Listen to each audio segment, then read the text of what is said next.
ਦਰਸ਼ਕੋ break ਤੋਂ ਬਾਅਦ ਤੁਹਾਡਾ ਸਭ ਦਾ ਭਰਪੂਰ ਸਵਾਗਤ ਹੈ। ਸੋ ਵੀਰਸ ਗੱਲਬਾਤ ਕਰਨ ਜਾ ਰਹੇ ਹਾਂ ਕਿ ਨਵੀਂ ਪੀੜ੍ਹੀ ਦੇ ਸਮਝਣ ਲਈ ਜੂਨ 84 ਤੋਂ ਹੁਣ ਤੱਕ ਦੇ 39 ਵਰਿਆਂ ਦੇ ਸਫ਼ਰ ਤੇ ਇੱਕ ਪੰਛੀ ਝਾਤ ਮਰਵਾਉਣੀ ਜ਼ਰੂਰੀ ਹੈ।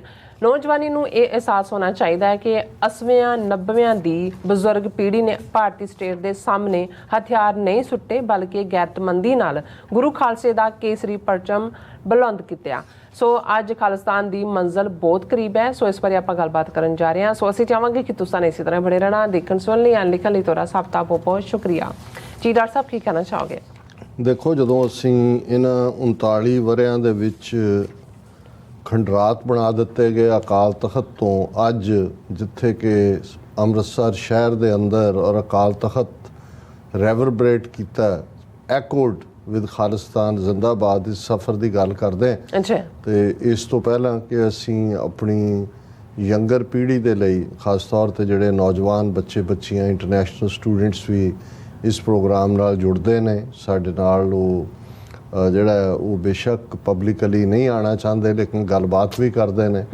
ਈਵਨ ਅਸੀਂ ਜਦੋਂ ਸੈਨ ਫਰਾਂਸਿਸਕੋ ਜਿਹੜਾ ਉਹ ਪਰਸੋਂ ਸੀ ਅਤੇ ਐਨ ਅਖੀਰ ਵੇਲੇ ਦੋ ਬੱਚੀਆਂ ਜਿਹੜੀਆਂ ਆਲਮੋਸਟ ਸਾਰੇ ਜਾ ਰਹੇ ਸੀ ਅਤੇ ਉਹ ਆਈ ਇੱਕ ਬੇਟੀ, ਉਹ ਕਹਿਣ ਲੱਗੀ ਕਿ ਜੀ ਅਸੀਂ ਉਡੀਕਦੇ ਰਹੇ ਵੀ ਤੁਹਾਡੀ ਸਪੀਚ ਕਦੋਂ ਹੋਏਗੀ, ਅਸੀਂ ਤਾਂ ਉਹਨੂੰ ਸੁਣ ਕੇ ਹੀ ਜਾਣਾ ਚਾਹੁੰਦੇ ਸੀ। ਭਾਈ ਗੁਰਦੇਵ ਸਿੰਘ ਵੀ ਨਾਲ ਸੀ ਕਲਾਮਾਜ਼ੂ ਮਿਸ਼ੀਗਨ ਤੋਂ, ਅਤੇ ਉਹ ਮੈਨੂੰ ਅੱਜ ਵੀ ਕਹਿ ਰਹੇ ਸੀ, ਕਹਿਣ ਲੱਗੇ ਵੀ ਸਾਡਾ ਸਰਮਾਇਆ ਇਹ ਨੇ। ਮੈਂ ਕਿਹਾ ਜੀ ਬਿਲਕੁਲ, ਮੈਂ ਕਿਹਾ ਚਲੋ ਸਾਡੀ ਜਨਰੇਸ਼ਨ ਨੇ ਤਾਂ ਚੰਗੇ ਮਾੜੇ ਜੋ ਆਪਣਾ ਵਕਤ ਗੁਜ਼ਾਰ ਲਿਆ, ਲੇਕਿਨ ਇਹ ਜਿਹੜੇ ਵੱਧ ਤੋਂ ਵੱਧ ਜਾਣਨ ਦੀ ਭੁੱਖ ਵੀ ਹੈ, ਕੁਛ ਕਰਨਾ ਵੀ ਚਾਹੁੰਦੇ ਨੇ।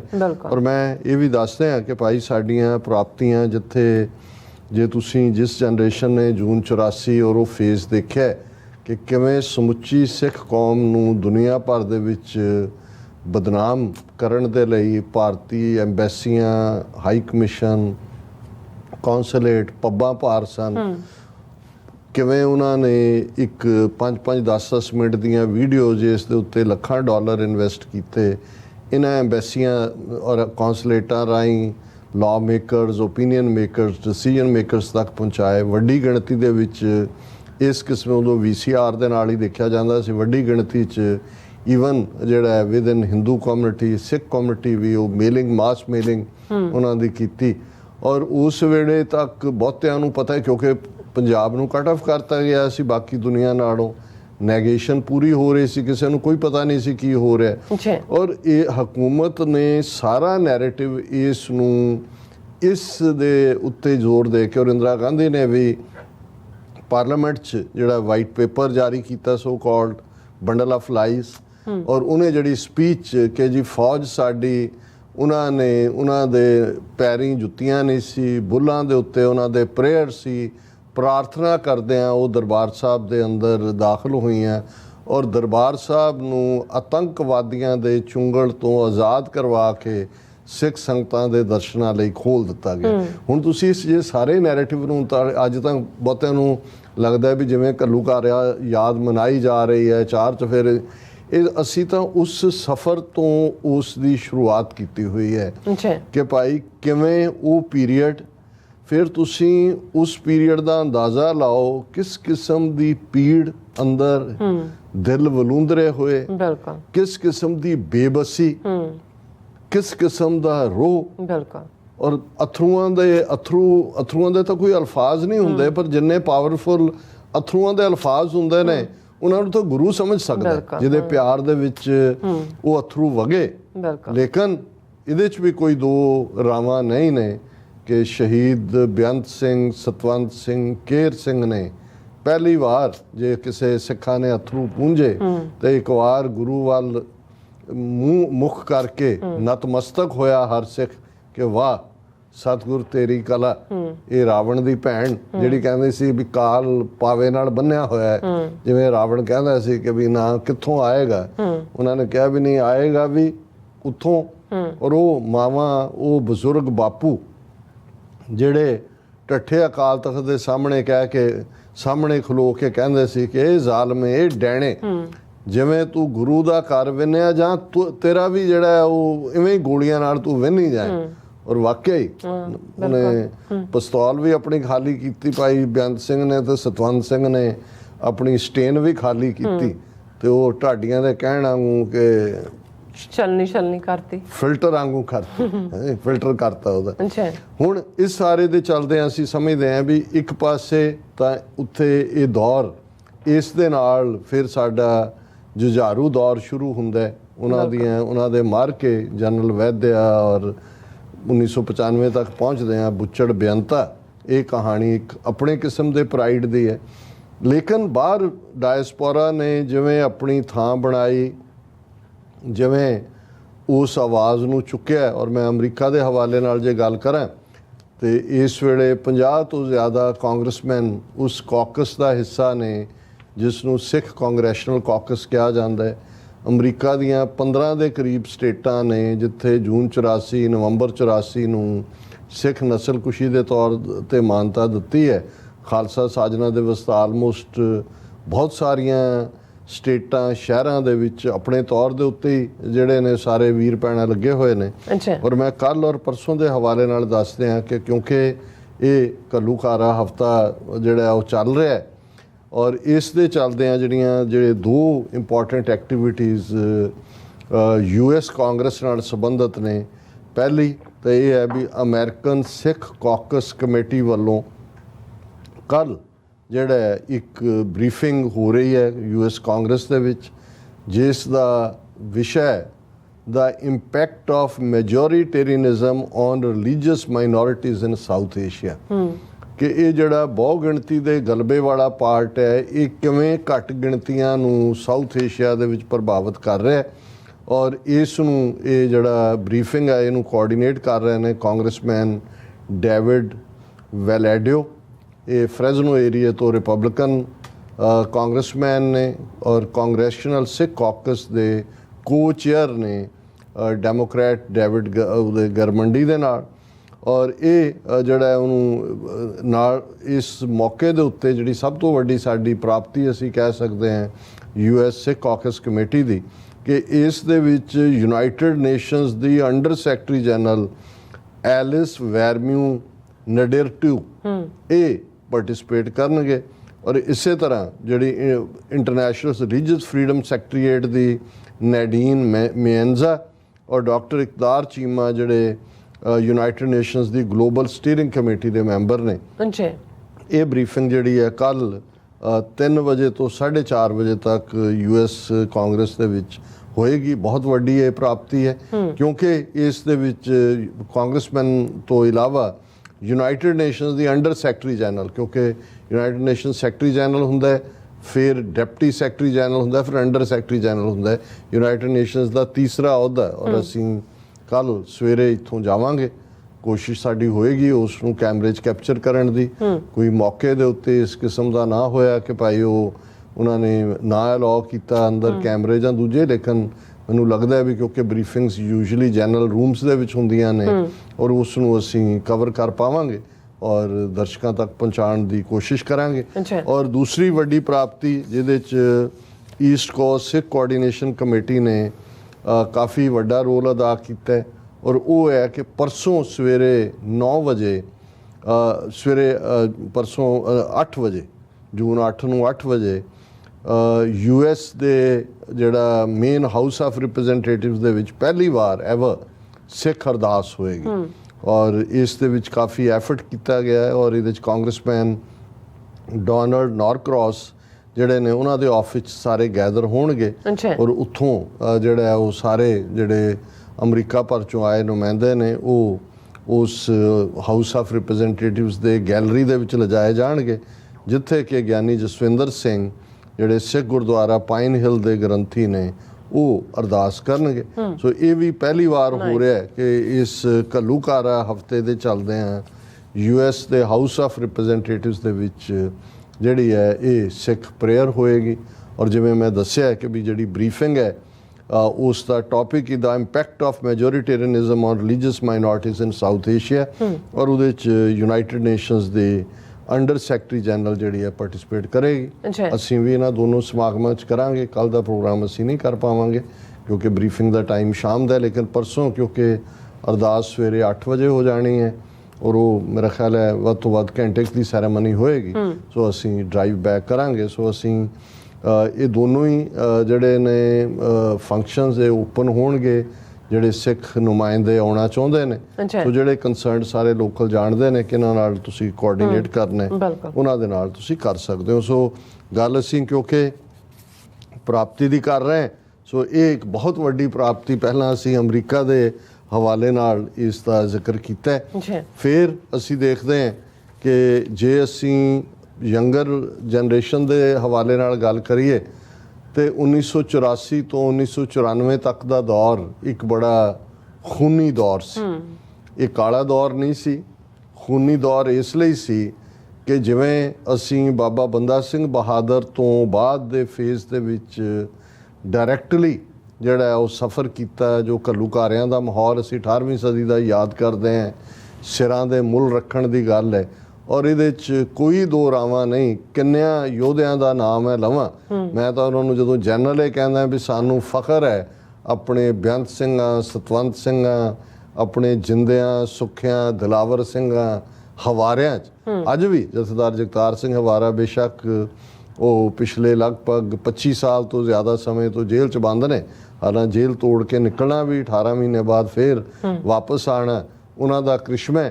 ਤੇ ਜੇ ਤੁਸੀਂ ਉਹਨਾਂ ਦੀ ਸ਼ਖਸੀਅਤ, ਉਹਨਾਂ ਦੇ ਦਾ ਬੇਬਾਕ ਅੰਦਾਜ਼ ਔਰ ਉਹਨਾਂ ਦੀ ਡਿਫਾਈਂਸ ਦੇਖੋ ਤੇ ਫਿਰ ਤੁਹਾਨੂੰ ਨਜ਼ਰ ਆਏਗਾ ਕਿ ਜੇ ਤੁਸੀਂ ਰੋਲ ਮਾਡਲ ਦੇਖਣਾ, ਹਾਲਾਂਕਿ ਜਿਹੜੇ ਜੇਲ੍ਹਾਂ 'ਚ 30-30 32-32 ਸਾਲ ਬਾਅਦ ਆਏ ਨੇ ਉਹਨਾਂ 'ਚ ਕੁਛ ਕਮਜ਼ੋਰ ਵੀ ਹੁੰਦੇ ਨੇ, ਇਹ ਨਹੀਂ ਹੈ ਵੀ ਉਹੀ, ਪਰ ਜੇ ਉਹੀ ਭਵਕ ਦੇਖਣੀ ਹੈ ਤੇ ਉਹੀ ਬਹਾਦਰੀ ਤੇ ਉਹੀ ਥੱਪੜ ਦੇ ਕ੍ਰਿਸ਼ਮੇ ਤੋਂ ਲੈ ਕੇ ਬੰਦੂਕ ਦੇ ਕ੍ਰਿਸ਼ਮੇ ਤੱਕ, ਤੇ ਫਿਰ ਇਹ ਨਜ਼ਰ ਆਏਗਾ ਕਿ 84 ਤੋਂ 94 ਤੱਕ ਉਹੀ ਜਨਰੇਸ਼ਨ ਸੀ ਜਿਹੜੇ ਅੱਗ ਦੇ ਭਬੂਕੇ ਵਾਂਗ ਮੱਚਣ ਵਾਲੇ ਸੀ, ਜਿਨ੍ਹਾਂ ਦੇ ਅੰਦਰ ਸ਼ਹੀਦੀ ਦਾ ਚਾਹ। ਉਹ ਦੋ ਵੇਲੇ ਦੀ ਅਰਦਾਸ 'ਚ ਗੁਰੂ ਤੋਂ ਮੰਗਦੇ ਸੀ ਕਿ ਮਹਾਰਾਜ ਸਾਡੀ ਸ਼ਹੀਦੀ ਸਾਨੂੰ ਬਖਸ਼ਣਾ, ਇਹ ਨਾ ਹੋਏ ਕਿ ਵੀ ਐਵੇਂ ਕਿਵੇਂ ਅਸੀਂ ਮਰ ਜਾਈਏ।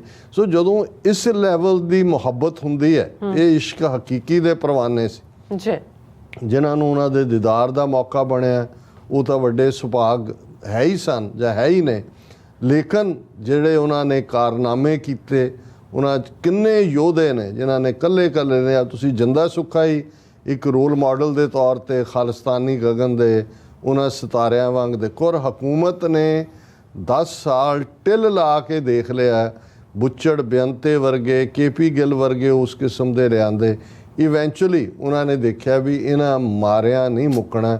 ਉਹਨਾਂ ਨੇ ਪੰਜਾਬ ਦੀ ਸਰਜ਼ਮੀਨ ਦੇ ਉੱਤੇ, ਉਹ ਪੰਜਾਬ ਦੀ ਜ਼ਮੀਨ ਜਿੱਥੇ ਕਦੇ ਸਤਿਗੁਰਾਂ ਨੇ ਖੰਡੇ ਬਾਟੇ ਦੀ ਪੌਲ ਦੇ ਨਾਲ ਅੰਮ੍ਰਿਤ ਦਾ ਦਰਿਆ ਵਗਾਇਆ ਸੀ, ਉੱਥੇ ਇਹਨਾਂ ਨੇ, ਔਰ ਇਸ ਦੇ ਉੱਤੇ ਜਿਹੜੀ ਹੈ ਇੱਕ ਪੰਜਾਬੀ ਫਿਲਮ ਸਾਜ਼ ਬੀਬੀ ਨੇ ਫਿਲਮ ਵੀ ਬਣਾਈ ਸੀ, 6ਵਾਂ ਦਰਿਆ।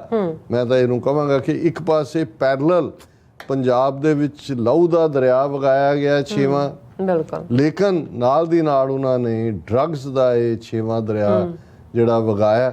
ਔਰ 95-96 ਤੋਂ ਬਾਅਦ ਤੋਂ ਲੈ ਕੇ ਫਿਰ ਕਿਵੇਂ ਇਹਨਾਂ ਨੇ ਪੰਜਾਬ ਦੇ ਉਸ ਪ੍ਰਾਊਡ ਵਿਰਸੇ ਨੂੰ ਕਲੰਕਿਤ ਕਰਨ ਵਾਲੇ ਕਲਾਕਾਰ, ਅੱਜ ਸ਼ਰਮ ਦੀ ਗੱਲ ਹੈ ਜਿਹੜੇ ਲੋਕ ਕੱਲ੍ਹ ਤੱਕ ਹੁੰਦਾ ਜੀ ਦਲਜੀਤ ਦੋਸਾਂਝ, ਉਹਦੀ ਸ਼ਕਲ ਦੇਖੋ ਪਿੱਟੇ ਹੋਏ ਦੀ, ਹੁਣ ਉਹ ਚਮਕੀਲਾ ਬਣਿਆ ਹੋਇਆ। ਇਹ ਉਹ ਚਮਕੀਲਿਆਂ ਦਾ ਦੌਰ ਖੜਾ ਕੀਤਾ ਜਿਹੜਾ 96-97 ਤੋਂ ਲੈ ਕੇ ਅੱਜ ਤੱਕ ਵੀ ਕਿਸੇ ਨਾ ਕਿਸੇ ਰੂਪ 'ਚ ਜਾਰੀ ਹੈ ਕਿ ਭਾਈ ਜਿਹੜਾ ਹਥਿਆਰ ਵਰਤਿਆ ਸਾਰੀਆਂ ਹੀ ਕਲੋਨੀਅਲ ਪਾਵਰਸ ਨੇ, ਉਹਨਾਂ ਨੇ ਸਿੱਖਾਂ ਦੇ ਉੱਤੇ ਲਿਆ ਕੇ ਕਿਵੇਂ ਡਰੱਗਸ, ਕ੍ਰੈਕ ਕੋਕੇਨ, ਹੈਰੋਇਨ ਔਰ ਇਵੇਂ ਦਾ ਬਣਾ ਦਿੱਤਾ ਕਿ ਸ਼ਰਾਬ ਔਰ ਈਵਨ ਅਫੀਮ ਵੀ ਉਹ ਨਸ਼ਿਆਂ 'ਚੋਂ ਹੀ ਬਾਹਰ ਹੋ ਗਏ ਜਿਵੇਂ ਨਸ਼ੇ ਹੀ ਨਹੀਂ ਹੁੰਦੇ, ਕਿਉਂਕਿ ਇਸ ਲੈਵਲ ਦੇ ਉੱਤੇ ਦੂਸਰਾ ਔਰ ਭੱਦਾ ਸੱਭਿਆਚਾਰ ਔਰ ਖੌਫ, ਡਰ ਉਸ ਦੇ ਨਾਲ ਜਿਹੜਾ, ਔਰ ਇਹਦੇ 'ਚ ਕੋਈ ਸ਼ੱਕ ਨਹੀਂ ਹੈ ਕਿ ਭਾਈ ਇੰਨੇ ਨੌਜਵਾਨ ਜਿੰਨੇ ਸ਼ਾਇਦ ਖਾੜਕੂ ਦੌਰ ਦੇ ਵਿੱਚ ਪੁਲਿਸ ਮੁਕਾਬਲਿਆਂ ਜਾਂ ਜੂਝ ਕੇ ਸ਼ਹੀਦ ਨਹੀਂ ਹੋਏ,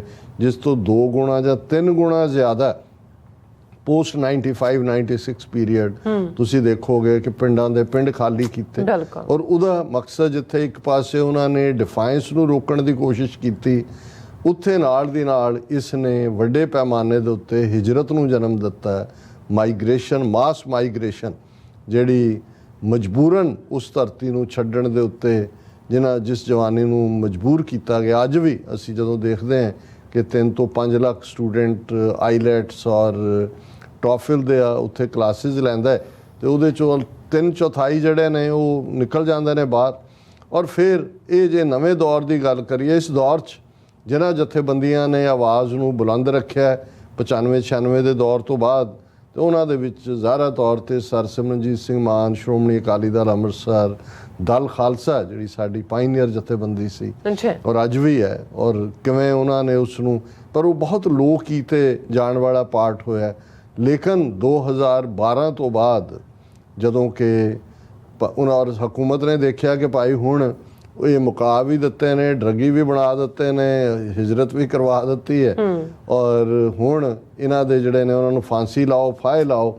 ਭਾਈ ਬਲਵੰਤ ਸਿੰਘ ਰਾਜੋਆਣਾ ਜਿਹੜਾ ਬੇਅੰਤ ਤੇ ਬੁੱਚੜ ਨੂੰ ਮਾਰਨ ਦੇ ਕੇਸ 'ਚ ਉਹਨਾਂ ਨੂੰ ਅਕਿਊਜ਼ਡ ਬਣਾਇਆ ਹੋਇਆ ਸੀ ਪ੍ਰਾਈਮ, ਉਹਨਾਂ ਦੀ ਫਾਂਸੀ ਦੇ ਲਈ ਬਲੈਕ ਵਾਰੰਟ ਜਾਰੀ ਕੀਤੇ ਗਏ। ਔਰ ਇਹ ਫਿਰ ਜਿਹੜਾ ਸੀ ਕਰੰਟ ਵਾਪਸ ਮੁੜਿਆ, ਸਾਰਾ ਪੰਜਾਬ ਕੇਸਰੀ ਰੰਗ ਦੇ ਵਿੱਚ ਰੰਗਿਆ ਗਿਆ। ਪੰਜਾਬ ਜਦੋਂ ਸਿੱਖ ਕੌਮ ਖਲੋਤੀ, ਹਕੂਮਤ ਘਬਰਾਈ, 2 ਵਾਰ ਜਿਹੜੇ ਜਾਰੀ ਕੀਤੇ ਬਲੈਕ ਵਾਰੰਟ ਨੇ ਉਹ ਵਾਪਸ ਲੈਣੇ ਪਏ। ਔਰ ਅੱਜ ਵੀ ਬੇਸ਼ੱਕ ਉਹ ਜੇਲ੍ਹ 'ਚ ਨੇ, ਪਰ ਇਹ ਪਹਿਲੀ ਵਾਰ ਦੁਨੀਆ ਨੇ ਦੇਖਿਆ ਕਿ ਕੌਮ ਦੀ ਤਾਕਤ ਫੇਰ ਉੱਭਰੀ ਹੈ। ਫਿਰ ਉਹਨਾਂ ਨੇ ਏਜੰਸੀਆਂ ਨੇ, ਹਕੂਮਤ ਨੇ ਨਵਾਂ ਫਰੰਟ ਖੋਲ੍ਹਿਆ। 2015 ਤੱਕ ਪਹੁੰਚਦਿਆਂ ਅਸੀਂ ਦੇਖਦੇ ਹਾਂ ਗੁਰੂ ਗ੍ਰੰਥ ਸਾਹਿਬ ਦੀ ਬੇਅਦਬੀ, ਬੁਰਜਵਾਰ ਸਿੰਘ ਵਾੜਾ, ਬਰਗਾੜੀ, ਬਹਿਬਲ ਕਲਾਂ, ਇਹ ਸਾਰੇ ਸੌਦਾ ਸਾਧ, ਇਹ ਤਾਂ ਨਾਲ ਚੱਲਦਾ ਰਿਹਾ ਪੈਰਲਲ ਗੁਰੂਡਮ। ਪਰ ਫਿਰ ਸਿੱਧੇ ਗੁਰੂ ਗ੍ਰੰਥ ਸਾਹਿਬ ਦੀ ਬੇਅਦਬੀ ਦੀਆਂ ਜਿਹੜੀਆਂ ਨੇ ਵਾਰਦਾਤਾਂ, ਉਹਨਾਂ ਦੇ ਵਿੱਚ ਬਹੁਤ ਤੇਜ਼ੀ ਲਿਆਂਦੀ ਗਈ। ਫਿਰ ਅਸੀਂ ਦੇਖਦੇ ਹਾਂ ਇਲੈਕਸ਼ਨਾਂ 'ਚ ਵੀ ਯਕੀਨੀ ਬਣਾਇਆ ਗਿਆ ਕਿ ਕੌਣ ਕਿਹਦੇ ਤੋਂ ਕੀ ਮਦਦ ਕਰਵਾਉਣੀ ਹੈ, ਕਿਹਨੂੰ ਜਿਤਾਉਣਾ ਹੈ। ਔਰ ਮੈਂ ਜੇ ਕੱਟ ਸ਼ਾਰਟ ਕਰ ਰਿਹਾ, ਫਿਰ ਇਹ ਦੌਰ ਚੱਲਦਾ ਉਸ ਦੌਰ ਤੱਕ ਆਇਆ ਕਿ ਕਿਵੇਂ 2020 ਤੱਕ ਪਹੁੰਚਦੇ ਹਾਂ। ਆਰਡੀਨੈਂਸ ਰਾਹੀਂ 3 ਖੇਤੀ ਕਾਨੂੰਨ ਕਿ ਇਹਨਾਂ ਦੀਆਂ ਹੁਣ ਜ਼ਮੀਨਾਂ ਵੀ ਖੋਲ੍ਹੋ, ਇਕਨੋਮਿਕਲ ਜੈਨੋਸਾਈਡ ਦਾ ਫਾਈਨਲ ਸਟੈਪ। 19 ਮਹੀਨੇ ਚੱਲੀ ਕਿਸਾਨ ਮੂਵਮੈਂਟ, ਜਿਹਦੇ 'ਚ ਫਿਰ ਸਿੱਖੀ ਲੜੀ ਔਰ ਵਾਪਸ ਜਿਹੜੀ ਹੈ ਅਸੀਂ ਦੇਖਦੇ ਹਾਂ ਫਿਰ ਪੰਜਾਬ ਦੀ ਸਰਜ਼ਮੀਨ 'ਤੇ ਪੁਰਾਣੇ ਜਿਹੜੇ ਲੱਗੇ ਹੋਏ ਸੀ ਉਹਨਾਂ ਦੇ ਨਾਲ ਫਿਰ ਦੀਪ ਸਿੱਧੂ ਦੀ ਆਵਾਜ਼ ਗੂੰਜੀ। ਫਿਰ ਪੰਜਾਬ ਦੀ ਉਹ ਜਵਾਨੀ ਜਿਹਨੂੰ ਚਮਕੀਲਾ ਬ੍ਰਾਂਡ ਔਰ ਇਸ ਕਿਸਮ ਦੇ ਲੱਚਰਪੁਣੇ ਨੇ ਦੂਸਰੇ ਪਾਸੇ ਖੜਿਆ ਸੀ, ਉਹ ਅਣਖ ਤੇ ਗੈਰਤ ਦੀ ਗਾਇਕੀ ਵਾਲੇ ਸਿੱਧੂ ਮੂਸੇਵਾਲਾ ਵਰਗੇ, ਭਾਵੇਂ ਪਹਿਲਾਂ ਉਹ ਵੀ ਉਸ ਪੱਖੋਂ ਜਿਹੜਾ ਇੱਕ ਡਿਫਰੈਂਟ ਗਨ ਕਲਚਰ ਦੇ ਪ੍ਰਮੋਟਰ ਦੇ ਤੌਰ ਤੇ ਨਜ਼ਰ ਆਏ, ਪਰ ਸਿੱਖੀ ਅਣਖ ਵੱਲ। ਤੇ ਫਿਰ ਭਾਈ ਅੰਮ੍ਰਿਤਪਾਲ ਸਿੰਘ ਤੱਕ ਪਹੁੰਚਦੇ ਅਸੀਂ ਦੇਖਦੇ ਹਾਂ ਹੁਣ 18 ਮਾਰਚ ਤੋਂ ਲੈ ਕੇ ਉਹੀ ਫੜੋ ਫੜੀ ਦਾ ਦੌਰ ਵੀ ਬਰਾਬਰ ਜਾਰੀ ਹੈ। ਉਹੀ ਜਿਹੜਾ 10 ਸਿੰਘਾਂ ਨੂੰ ਉਹਨਾਂ ਨੇ 2900 ਮੀਲ ਦੂਰ ਡਿਬਰੂਗੜ੍ਹ ਪਹੁੰਚਾ ਦਿੱਤਾ। ਲੇਕਿਨ ਇਸ ਵਾਰ, ਔਰ ਜਿਵੇਂ ਠੀਕ ਦਲ ਖਾਲਸਾ ਨੇ ਚੈਲੰਜ ਕੀਤਾ ਸੀ ਅਮਿਤ ਸ਼ਾਹ ਨੂੰ, ਜਦੋਂ ਅਮਿਤ ਸ਼ਾਹ ਨੇ ਕਿਹਾ ਸੀ ਜੀ ਅਸੀਂ ਕੁਚਲ ਦਿਆਂਗੇ, ਪੰਜਾਬ 'ਚ ਕੋਈ ਆਵਾਜ਼ ਉੱਠਣ ਨਹੀਂ ਦਿਆਂਗੇ, ਤੇ ਦਲ ਖਾਲਸਾ ਨੇ ਕਿਹਾ ਸੀ ਕਿ ਘੱਲੂਘਾਰਾ ਹਫਤੇ ਦੇ ਮੌਕੇ ਆ ਕੇ ਪੰਜਾਬ 'ਚ ਦੇਖ ਲਈ। ਸੋ ਅੱਜ ਇਕੱਲਾ ਪੰਜਾਬ ਨਹੀਂ, ਨਿਊਜ਼ੀਲੈਂਡ ਤੋਂ ਵੈਨਕੂਵਰ ਤੱਕ, ਸੂਰਜ ਚੜ੍ਹਨ ਤੋਂ ਡੁੱਬਣ ਤੱਕ, ਜਿੱਥੇ ਇਸ ਪਲੈਨਟ ਦੇ ਉੱਤੇ ਜਿਵੇਂ ਖਾਲਿਸਤਾਨ ਗੂੰਜੇ, ਔਰ ਅੰਮ੍ਰਿਤਸਰ ਸ਼ਹਿਰ, ਅਕਾਲ ਤਖਤ, ਪੰਜਾਬ ਦੇ ਵਿੱਚ ਥਾਂ ਸਾਰੇ ਉਸ ਖਿੱਤੇ ਦੇ ਵਿੱਚ ਜਿਹੜਾ ਉਹ ਕੌਮ ਦੀ ਆਵਾਜ਼ ਗੂੰਜੀ ਹੈ। ਸੋ ਮੈਂ ਸਮਝਦਾ ਵੀ ਇਹੀ ਹੁੰਦਾ ਕਿ ਪਰਚਮ ਨੂੰ ਫਲਟਰਿੰਗ ਰੱਖਿਆ, ਉਸ ਨੂੰ ਲਹਿਰਾਂਦਾ ਰੱਖਿਆ, ਔਰ ਸਤਿਗੁਰੂ ਰਹਿਮਤ ਕਰਨ ਉਹ ਦਿਨ ਦੂਰ ਨਹੀਂ ਹੈ। 39 ਵਰੇ ਦਾ ਬੇਸ਼ੱਕ ਦੇਖਣ ਵਾਲਿਆਂ ਨੂੰ ਬਹੁਤ ਲੱਗਦਾ ਹੋਏ, ਪਰ ਜਦੋਂ ਤੁਸੀਂ ਔਡਸ ਦੇਖੋ, ਇੱਕ ਛੋਟੀ ਜਿਹੀ ਕੌਮ, 2% ਤੋਂ ਵੀ ਘੱਟ ਆਬਾਦੀ, ਪੂਰੀ ਸਟੇਟ ਦੇ ਨਾਲ, ਜਿਹਦੇ ਨਾਲ ਉਹ ਪੂਰੀ ਤਰ੍ਹਾਂ ਸਿੱਧੇ ਤੌਰ ਤੇ ਜੂਝ ਗਈ, ਲੇਕਿਨ ਉਹ ਸਿੱਧੀ ਨਹੀਂ ਹੈ। ਉਸ ਦੇ ਅੰਦਰ ਉਹ ਚਾਣਕਿਆ ਦੇ ਸਾਮ-ਦਾਮ ਦੰਡ ਭੇਦ ਦੀ ਨੀਤੀ ਹੈ। ਕੁਛ ਥਾਵਾਂ ਤੇ ਅਸੀਂ ਮਾਰ ਵੀ ਖਾਧੀ ਹੈ। ਇਹ ਜਿਹੜੇ ਵਿੱਚ ਵੜੇ ਹੋਏ ਟ੍ਰੇਟਰ ਨੇ, ਇਹ ਕਿਵੇਂ ਨੁਕਸਾਨ ਕਰਦੇ ਨੇ, ਕਿਵੇਂ ਅੱਜ ਵੀ ਬਾਹਰ ਵੀ, ਕਿਵੇਂ ਸਾਡੇ ਕਈ ਵਾਰੀ ਸਾਡੇ ਪਲੇਟਫਾਰਮਸ ਦੇ ਉੱਤੋਂ ਹੀ ਗੁਰਦੁਆਰਿਆਂ ਦੇ ਵਿੱਚੋਂ ਇਸ ਕਿਸਮ ਦੇ ਟ੍ਰੇਟਰਸ ਨਿਕਲਦੇ ਨੇ। ਲੇਕਿਨ ਇਹਦੇ ਬਾਰੇ ਕੋਈ ਦੋ ਰਾਵਾਂ ਨਹੀਂ। ਸਾਡਾ ਦੁਸ਼ਮਣ ਬਹੁਤ ਚੰਗੀ ਤਰ੍ਹਾਂ ਸਮਝਦਾ ਹੈ ਕਿ ਕਿਸਾਨ ਮੂਵਮੈਂਟ ਵੀ ਸਿੱਖ ਕੌਮ ਦੀ ਸੀ। ਇਸ ਲਈ ਗੁਰੂ ਨਾਨਕ ਸਾਹਿਬ ਦੇ ਪ੍ਰਕਾਸ਼ ਪੁਰਬ ਮੌਕੇ ਮੋਦੀ ਜਿਹੜਾ ਉਹ ਗੋਡੇ ਟੇਕ ਕੇ ਮਾਫੀ ਮੰਗਦਾ, 3 ਖੇਤੀ ਕਾਨੂੰਨ ਵਾਪਸ ਲੈਂਦਾ, ਪਰ RSS ਡੈਥ ਕਿਸ ਨਾਲ ਮਾਰਨ ਦੀ ਕੋਸ਼ਿਸ਼, ਜਿਵੇਂ ਉਹਨਾਂ ਨੇ ਪੰਜਾਬ 'ਚ ਸਾਰੇ ਟ੍ਰੇਟਰ ਕੈਪਟਨ ਅਮਰਿੰਦਰ, ਇਕਬਾਲ ਸਿੰਘ ਲਾਲਪੁਰਾ ਔਰ ਚਰਨਜੀਤ ਅਟਵਾਲ ਔਰ ਕਿੰਨੇ ਨਾ ਆਉਣ ਵਾਲੇ ਪੀਰੀਅਡ 'ਚ ਹੋਰ ਵੀ ਨਿਕਲ ਸਕਦੇ ਨੇ। ਸੋ ਇੱਕ ਪਾਸੇ ਇਹ ਵੀ ਗਦਾਰਾਂ ਦੀ ਲਾਈਨ ਬਰਾਬਰ ਜਾਰੀ ਰਹੇਗੀ, ਪਰ ਉਹ ਦਿਨ ਦੂਰ ਨਹੀਂ ਹੈ। ਸਾਡੀ ਮੰਜ਼ਿਲ ਖਾਲਿਸਤਾਨ ਦਸਤਕ ਦੇ ਰਹੀ। ਔਰ ਮੈਂ ਅਕਸਰ ਜਦੋਂ ਬਾਰ-ਬਾਰ ਇਹ ਦੁਹਰਾਉਂਦਾ ਕਿ ਸਾਡਾ ਹਾਫਿਜ਼, ਸਾਡੇ ਰਾਖੇ ਸਤਿਗੁਰੂ ਗੁਰੂ ਕਲਗੀਆਂ ਵਾਲੇ ਨੇ, ਜਿਨ੍ਹਾਂ ਦਾ ਪੰਥ ਦੇ ਨਾਲ ਇਹ ਇਕਰਾਰਨਾਮਾ ਹੈ, ਬਿਲਕੁਲ ਪੰਥ ਖਾਲਸਾ ਖੇਤੀ ਮੇਰੀ, ਹਉ ਸੰਭਾਲ ਕਰੋ ਤੇ ਸਕੇਰੀ, ਖਾਲਿਸਤਾਨ ਜ਼ਿੰਦਾਬਾਦ। ਜੀ ਰਾਜ ਸਾਹਿਬ, ਤੁਹਾਡਾ ਬਹੁਤ ਬਹੁਤ ਸ਼ੁਕਰੀਆ। ਸਾਥ ਲੈਣ ਬ੍ਰੇਕ ਵਿਊਅਰਸ, ਤੁਸੀਂ ਇਸੇ ਤਰ੍ਹਾਂ ਹੀ ਬਣੇ ਰਹਿਣਾ। ਮਿਲਦੇ ਹਾਂ ਛੋਟੇ ਜਿਹੇ ਬ੍ਰੇਕ ਤੋਂ ਬਾਅਦ।